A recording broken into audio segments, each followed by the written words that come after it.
We are beginning a new series today titled Teach Us to Pray. And so we're going to be looking at Jesus' teachings on prayer in a number of different spaces, but primarily focused in Matthew 6. And so I'm going to read the teaching text for today, and then we'll get started. But this is Matthew 6, beginning in verse 5 all the way through verse 8. This is what Matthew writes about Jesus. He says, Jesus is saying, "And when you pray, do not be like the hypocrites, for they love to pray standing in the synagogues and on the street corners to be seen by others. Truly, I tell you, they have received their reward in full. But when you pray, go into your room, close the door, and pray to your Father who is unseen. Then your Father who sees what is done in secret will reward you.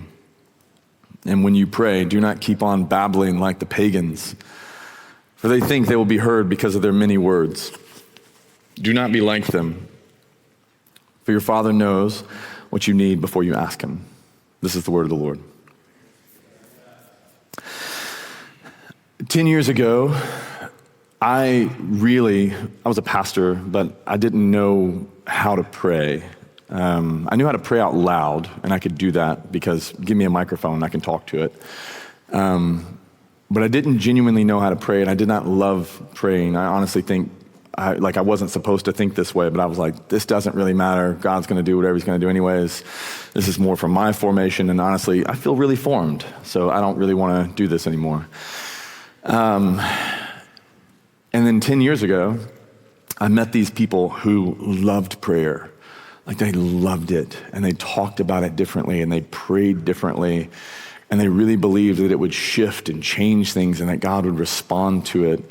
And basically what they said to me was, people who pray, and I have a slide for it, people who pray will experience more from God and with God than people who don't. That was like the gist of everything they taught. It was people who pray will experience more from God than people who don't. And then as I just spent time listening to them, spending time hearing their teachings on some of these things, one of the things that they said that, but prayer has to be learned. It has to be learned. And it can be learned, but it has to be learned. It is something that you learn. And they referenced Luke 11, and they said even the disciples around Jesus, like they see him do something. They see him praying in a certain place. And then when he finished praying, his disciples, one of them was like, "Hey, you got to teach us how to do that.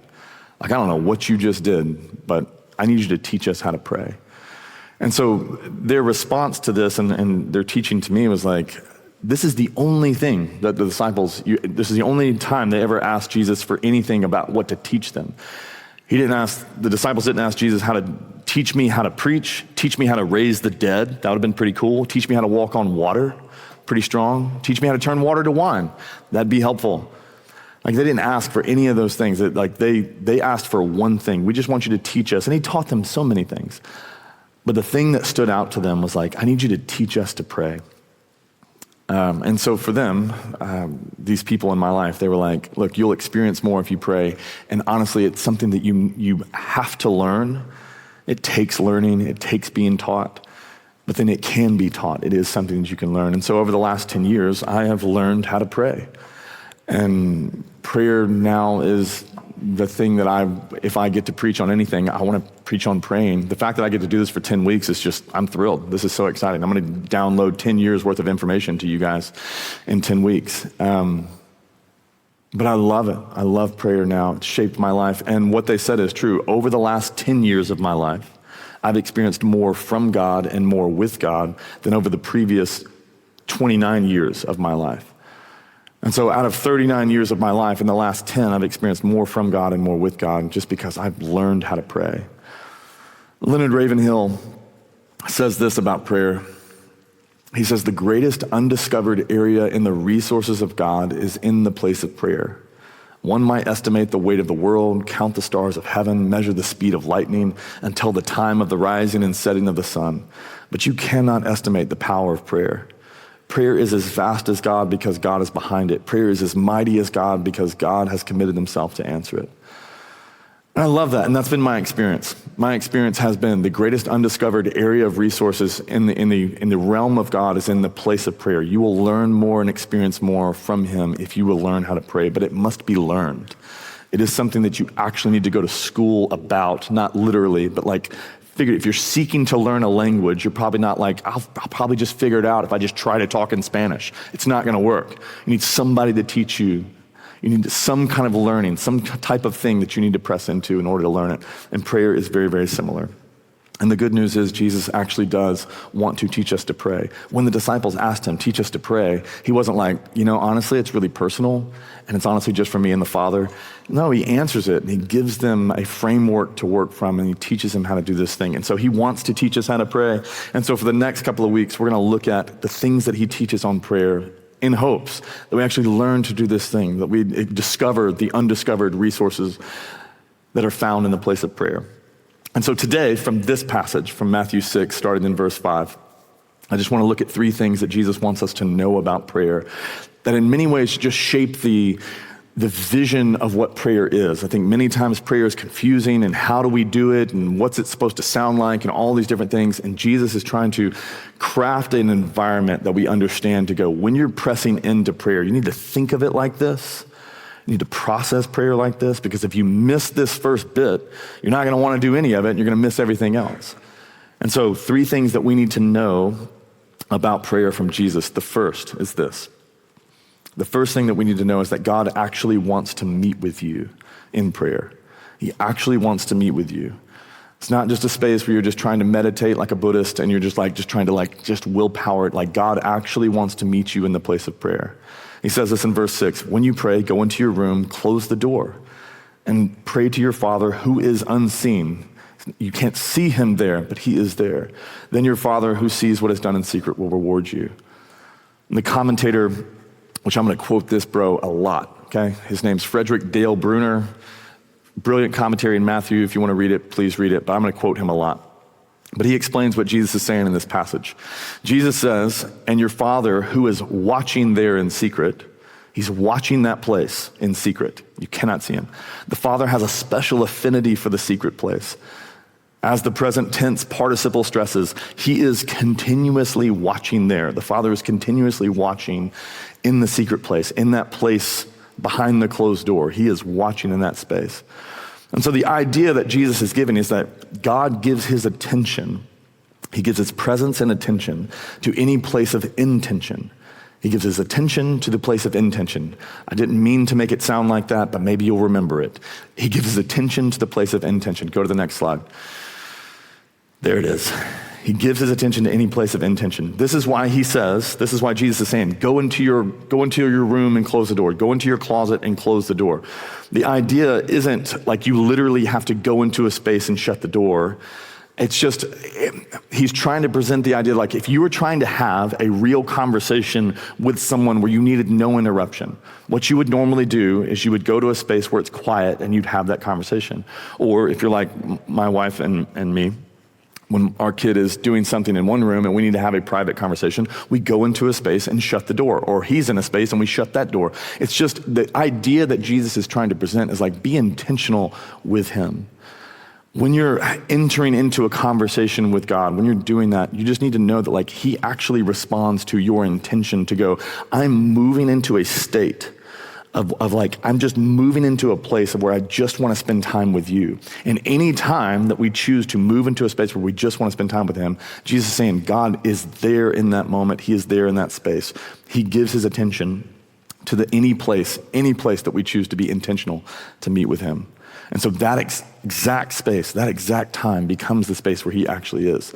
And this is what James talks about in his epistle, where he says, like, if you draw near to God, he will draw near to you. If you are intentional about, like, I just want to meet with you, I want to talk with you, he is like right there in that space. He watches that place so that if anybody ever intentionally seeks to spend time with him, he is constantly watching there to meet with that person. And it can be anywhere. It doesn't have to be in a room or a closet behind closed doors. It can be anywhere. You can be intentional to meet with God in your car. You can do this on a walk. You can do this in a room or a closet. This space could just be a space where you have the time and the capacity just to close your eyes for a minute and go, I'm going to close my eyes and focus my attention on God. That can be a space of intention. Where you're just like, I'm just closing my eyes to focus on him. And Jesus is saying that space of intentional focus, he is meeting you in that space.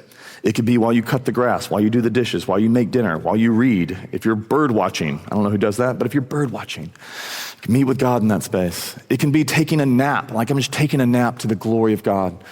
I'm just like, but I'm intentionally taking a nap to spend time with him, because I love when my son wants to take a nap and lay on my shoulder. I'm a father who loves his kid doing that. I'm not sitting there going like, why aren't you talking to me? I'm like, I love that kind of thing. And so in the same way, like I'm intentionally doing this space. You actually see this in the Old Testament. Samuel does this, but it could be taking a moment to put your hands over your eyes and just taking an intentional moment just to be quiet before him and want to talk to him. Susanna Wesley, who was the mother of like 19 kids, but the notable ones were John and Charles Wesley, the founders of the Methodist. While she was cooking or in her kitchen, she would take her cooking apron and put it over her head. And while the 19 kids are apparently doing whatever they're doing. And like that was her secret place. And it was like, this is my time with God. And it was this thing. And like, that's what she did. It was like, she's intentionally seeking God just in that particular space. Every now and then, if you're, hopefully it doesn't happen when we're at lunch, but every now and then, if I'm at lunch and the lunch meeting just isn't going well, just a hard meeting or something like that, whether it's family or church related or whatever, every now and then I'll excuse myself, just be like, I just gotta go to the restroom real fast. And I will excuse myself to go to the restroom. But really what I'm doing is I'm just trying to find an intentional space to ask for wisdom or to ask for help or to ask for the strength to love this person that I'm struggling not to hate. Like I'm just like, I have to go into a space. And Jesus is saying, he meets me in that sushi bathroom. Like he is right there in that space, meeting me in that space. Because I'm intentionally now I have to be careful not to take too long because then they're gonna think I got like issues or something. So I gotta be careful. But it is like, I will excuse myself just to be like, I love the idea that I can steal away. And when I'm choosing to steal away intentionally to go and talk with God, that he's like, I am desperate to meet you in that space. I will never leave you in that particular space. I will meet you right there. It can be as long or as short as you want it to be. But when you choose to intentionally spend time with me, I promise. And that's what Jesus is saying. He promises. That's where he runs to. He runs to meet you in that space. This is supposed to be for us and for them, what Jesus is saying. It's supposed to be a gift that you can meet him, that the temple, the place where you encounter God, is no longer this particular space, but it's any space of intention that you set aside for him. And so any space that we decide, any time that we want to spend in that space, that particular time and space becomes the space where God is actually meeting you. He really does want to do that. And so again, even if you're just taking a few seconds to like, I just want to focus my attention on you, wherever that is and whenever that is, he runs to that place. He is unseen and you will not see him there, but he runs to that space. And he is actually sitting there with you in that space. You are with him and he is with you. And it's the space of intention, and that's what Jesus is trying to get us to. Like, you need to believe when you step into this, when you intentionally seek to focus on him and to give him your attention, you need to know that God is there first. He's ready to meet you. He's excited for that meeting. So that's the first thing. And the second thing that Jesus teaches is that your prayers can be very short. Hopefully this is the favorite of anybody who thinks that prayers have to be long. Your prayers can be very, very short. He says this in verse 7, when you pray, do not keep on babbling like pagans, for they think they will be heard because of their many words. Do not be like them. Bruner again says this. He says, the pagan rule to get your prayer heard is much. The philosopher Seneca said, fatigue the gods with your requests. And the Roman poet Martial Valerius said, let each one wear himself out with his petitions.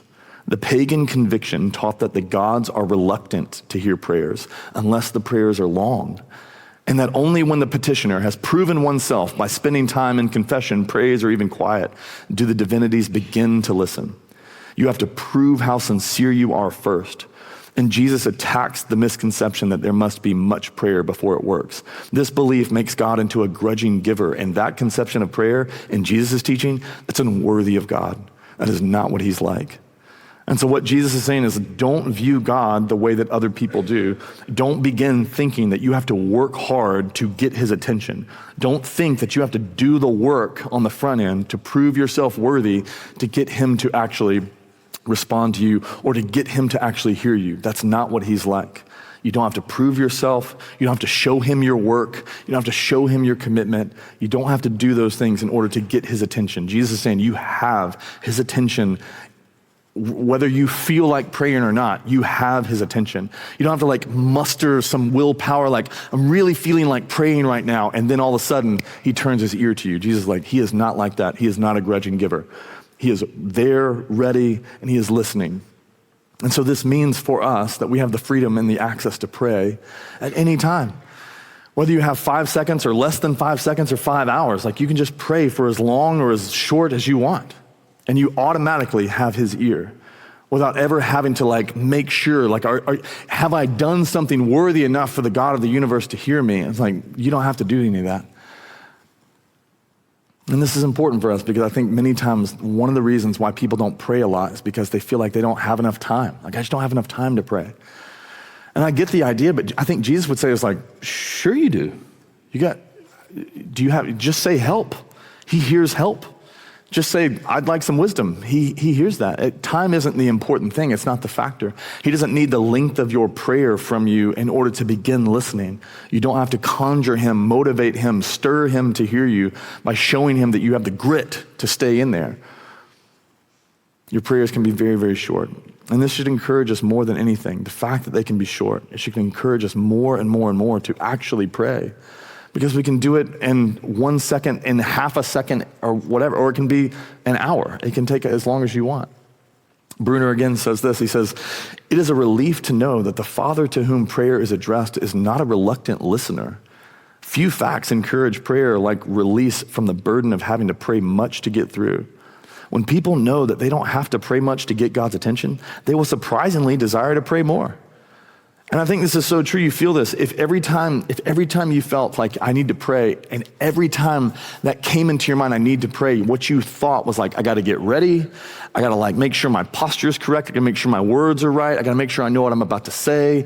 I got to make sure I'm going to say the right things. Like if every time we thought to do that, and it needed to be a certain length of time, and I needed to like, if that's what we had in prayer, we'd have a trouble in our day-to-day life, like trying to find space where we can actually do that. It would just genuinely be harder to go like, I got to work this in. I got to schedule this in to make sure that I have time to do that because I got to be ready. I got to make myself ready. So for example, I have this friend who I love, and hopefully he doesn't listen to our podcast because this is a bad story. But every time he calls me, his name shows up on my phone. I know this is going to be an hour or longer conversation. We do not talk for shorter than an hour. Like this is what it is. Because of that, I don't answer the phone really at all unless I know I have a full hour to give myself to this. Because I think he'd just rather me quit my job and just give him all the time in the world. I'm like, dude, I cannot talk this long. And so because I know I have to prepare an hour for this, we don't talk that much. Because I know the length of time that I actually have to spend doing this thing has to be longer than I actually have to give. But if I knew that it was like, he calls, I answer, and if I said like, hey man, I only got like 10 seconds, what's up, you good? All right, love you too, bro, bye, and I can hang up, then I would be more willing to answer the phone. But because I know it's gonna take too long, it's gonna take so long to talk to this person, and it's not because I don't love him, it's not because I don't think he's important, it's just genuinely because I don't have enough time to press into this every single time we chat to talk for an hour. And so because that's the way it is, we don't talk that much. And I think what Jesus is trying to say with us in prayer is that if you believe that you have to do the exact same thing, you won't press into prayer that much. But if you believe that it could be as short as you want it to be and that God still hears you, that would be more readily available to us to press into. It's so much easier. If we really believe what Jesus is saying, that we could just say, help me. God, help me. God, protect me. God, give me wisdom. God, bless them. God, I'm sorry. If we really believe that that was enough, that wasn't like lesser than, that he looks at all the prayers of the people and then he sees that and he's like, this is all you got to give me? This is it? Like, I'm not going to listen to that. Like if we believe that he wasn't like that, which is what Jesus is saying, he's not like that, but we believe that he's just interested in any single word or any expression of prayer that we have, we would press into that more. And we wouldn't sit there and be like, well, it's got to be this long, drawn out thing. And that's what Jesus is trying to tell us. You do not have to have a long conversation with God for him to hear you.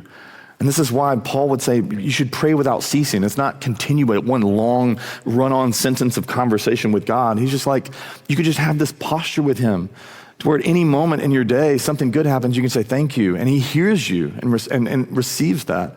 You're going through something difficult. You're walking into a tough meeting, or you get bad news, or something like, Lord, help me, Lord, protect them. Whatever. Like when someone asks you to pray for them and you're like, I don't have 5 minutes to break this down with you and to hear the entire story. You can just literally Lord, I lift up that person to you. Like it's easier to pray without ceasing when it doesn't have to be an hour long or 15 minutes long. And that's what Paul's referencing. Just this constant ability to pop in and out of conversation with him. Now, some people, when I talk about this, say, what about persistence? Jesus says we got to persist in prayer. Like persistence matters. And I agree. Jesus does talk about persistence. We'll actually get to that a little bit later in this teaching series. Persistence in prayer is a good thing. He does tell us to persist in prayer. But Jesus does not say you have to persist in order to be heard. Persistence matters, but it's not that persistence opens his ears to you. And so that's very important, because to be honest, if you didn't think that he heard you, you would not be able to persist, because nobody persists in a conversation when the other person, you're not really sure if they hear you or not. If you're on the phone with somebody and you go, hello, and you get nothing. Hello? How long do you stay saying hello? 3 seconds? I don't know why I'm doing this. How long do you do that? Like 3 seconds, 5 seconds? If it's somebody you really care about and you're like getting some like static, you might stay on a little bit longer. But if you don't think they hear you, you're going to hang up. You're not going to continue the conversation. You're not going to continue to persist in that conversation. You hang up that phone and try again. Or you call somebody else who can hear you. And so persistence does matter, but persistence doesn't open the doorways of his ears to hear you. It actually is a space where like we can be persistent in prayer, because we know the short amount of prayer, the whatever we have to offer him, he hears those things. It's so much easier to persist when we know every single time I talk to you, you hear me. I can persist in talking to people who hear me, and I won't persist in talking to people who don't hear me. And so persistence doesn't open the doorways to his ears to hear you, but it is a good thing. But he's not saying that you need that in order for him to actually listen to you. Short prayers are things that Jesus is saying, look, he loves you so much. You have so much access to him. You do not need to try and motivate him to hear you. He hears you. Bruner again says that much prayer is not the mediator to God. Much prayer does not get you access to God. Jesus does. And so because Jesus is the mediator and not the strength of your prayer or the length of your prayer, it has nothing to do with that. And so Jesus is just taking your shortened words or your whatever you have prayer, that just a groan to heaven, like life is terrible right now, and that's what you're saying. Jesus takes that thing before the Father. Not how strong the prayer is, not how much you can motivate yourself, not how much you feel about praying. You're like, I don't really feel like praying. It's like, that doesn't make him go like, well, if you don't feel like praying, I don't feel like listening. He doesn't respond that way. He's willing and ready to listen. All right, that's the second thing. Your prayers can be as short as you want them to be.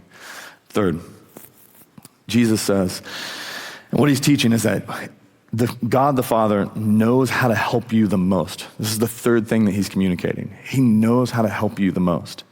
In verse 8, this is how it reads. Your Father knows what you need before you ask him. Your Father knows what you need before you ask him. Now, most people hear this and they go, then why pray? If he knows what I need before I ask him, why should I even pray? And I get that. But what you're missing is the truth and the awesome truth that Jesus is actually trying to communicate through this, because all of us, to a person, all of us know that the people who know us best, who already know what we're going through, who already know what we need, the people who know what we need and know how to help us, those are the people we love talking to the most. We love talking to people that understand us deeply, That like when we're talking to them, they know what we need. We hate talking to people. We're trying to explain our situation, and they're just like, oh, I totally know what you're talking about. And either start talking about their story, or they start trying to give you advice, and they actually don't know what you're going through. We hate talking to people like that. It's like, thank you so much for the advice. That's terrible. I'm not going to do any of that. Or I've heard that 1 billion times. That doesn't help. But people who listen and understand what we're going through, that actually know how to help us, we love talking to those people. My sister, after her husband died in the line of duty, she had a hard time talking to people about what she was going through. And maybe you've experienced this too, but what she found was like, she couldn't find anyone that understood her. Like, she couldn't find someone that understood the loss and the pain and just the ache that she felt. She had so many people, me included, who did not fully understand her and what she was going through. She had so many people who loved her, but she just could not find a single person that like, I understand exactly what you're going through. And then she went to this conference a couple of years after the loss, and she entered this room, and the conference was just for women who have lost loved ones in the line of duty. And so she enters into this conference space where she is surrounded by people that have literally walked in her shoes, have actually been there and been there longer than she has been there. And she was finally in a place where the people knew, because they had been there, because they understood her deeply, they knew what she needed. And because they knew what she needed, they were actually able to offer her help. And she loved those people. Like she goes to that conference, she's still friends with these people, and it's because they know what she needs. Before she walks in the room, and as she walks in the room, they all know everybody's here for one reason. They knew what she needed before she ever had to share her story. And she loved that environment because we love the people that know us. We love talking to people that understand us. And because they knew what she needed, they were actually able to help her. Before, she's talking to me or she's talking to my other family members and going, we're asking, how can we help you? We're asking her. We're putting the burden on her. How can I help you? How can we help you? And her answer was, I don't know. I've never been here before. I don't know how to, I wish someone knew what I needed. That's what she was saying. I wish someone knew what I needed. I wish someone knew what I needed before I asked, because no one can help me because nobody knows what I need. And what Jesus is saying is like, that's what he's like. He already knows what you need before you ask him. So it should never lead you to be like, so why pray? It's like, those are the people we love to talk to. Those are the people we love to spend time with. We hate going to doctor after doctor after doctor, and they go, I don't really know how to help you. It's like, great, then why am I here? And why am I paying for this? But finally, when somebody actually is able to look into our lives and look into our diagnosis and give us one and go, here's what you need, it's like, I love that person. I love spending time with that person. And that's what Jesus is trying to communicate. He is saying about God, he knows you, he understands you more deeply than you understand yourself, and he knows what you need. And because he knows what you need, he's actually able to provide the help that you long for and desire. He knows what you need, and therefore he knows how to actually help you. And because he has all that, knows what you need, is able to help you, and he has promised to actually meet our needs, we can be confident that when we go to him, that he is going to supply the things that we actually need. And so this text is supposed to lead us into, oh, thank God, you're the person who knows me the most. You're the person who knows what I need, even when I don't actually know what to pray for. I don't actually know what I need. You know that. And so I can go to you and just go like, just give me what I need. I'm not even sure what that is, but God, please give me what I need because you know and I don't know. It's the exact same way my sister was going up to people, be like, would you please comfort me? Will someone comfort me? Can someone hit this ache in my heart and soothe it? Can anybody do it? And everybody around her was going, we don't know how to help you because we don't know what you need. And she's like, I don't either, until she found people that knew what she needed. And so Jesus is saying about the Father, like, that's who he is. He has promised to fulfill your needs and to actually meet those needs. And he knows how to help you because he knows what they are. This is why later, we'll get to this later, but this is why later Jesus says, like in the prayer, he's like, pray, ask, Lord, give me this day our daily bread. And it's like super vague. Like, I don't actually need bread. It's just super vague prayer for our needs. And Jesus is like, be as vague as you want. You can be as specific as you want. You can talk about like use it as daily bread as a metaphor and be like, I need my daily bread. I need a little bit of money here. I need some time here. I need some strength here. You can be as specific as you want, or you can be as vague and as short as you want and just go, God, I don't know what my needs are today, but you do. Would you give me my daily needs? And Jesus is like, that's plenty. He will take that and run with it. He does want you to ask, because he's never going to force his way or will into your life, because that would make him a tyrant and not a loving father. He does want you to ask, but he's like, but you can be super vague and be like, I'd like some daily bread. Do you actually want some food? No, but he knows what I need. And so I can just tell him, like, please meet my needs today. Please meet their needs today. You can ask him who loves you the most to give you what you need, because he knows what you need. And because he knows what you need, he knows how to actually help you.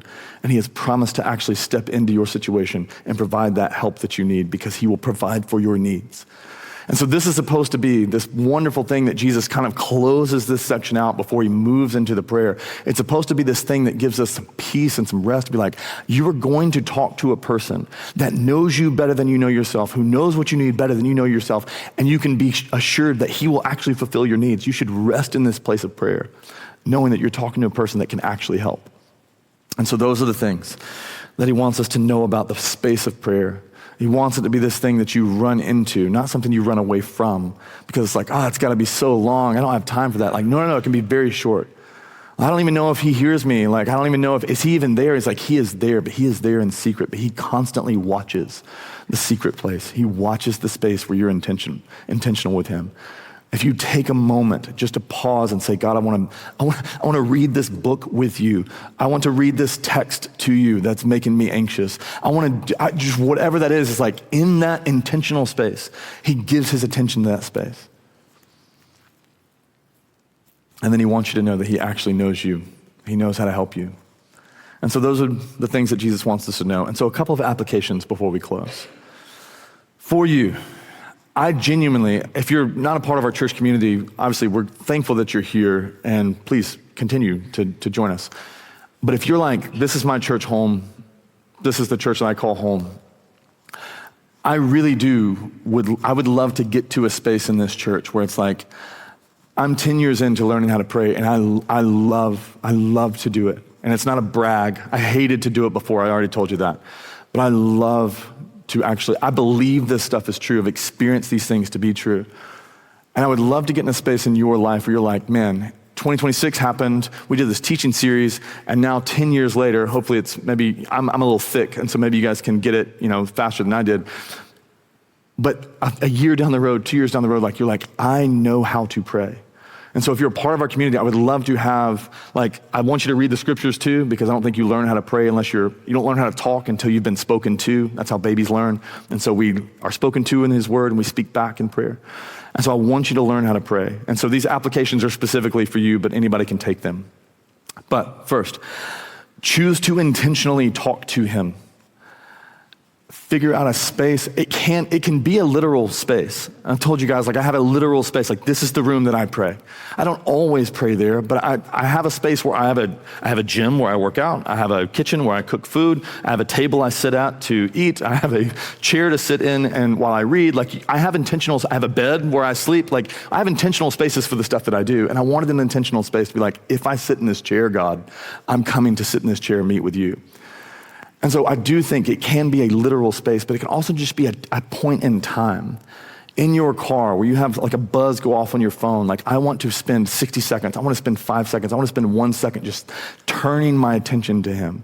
And so find a space, choose. He gives his literal attention and presence to the space of intention. And so choose intentionally to be with him, to talk to him. Find a space and intentionally seek to be with him.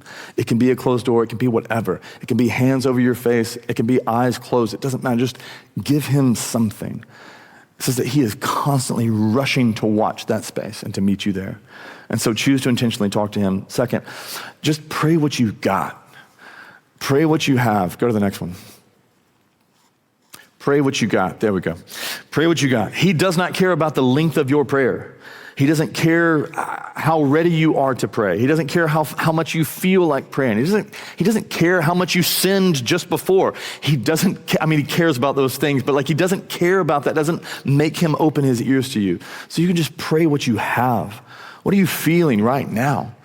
What do you have? I don't have 10 minutes to offer him. Do you have one word to offer him? Just pray what you got.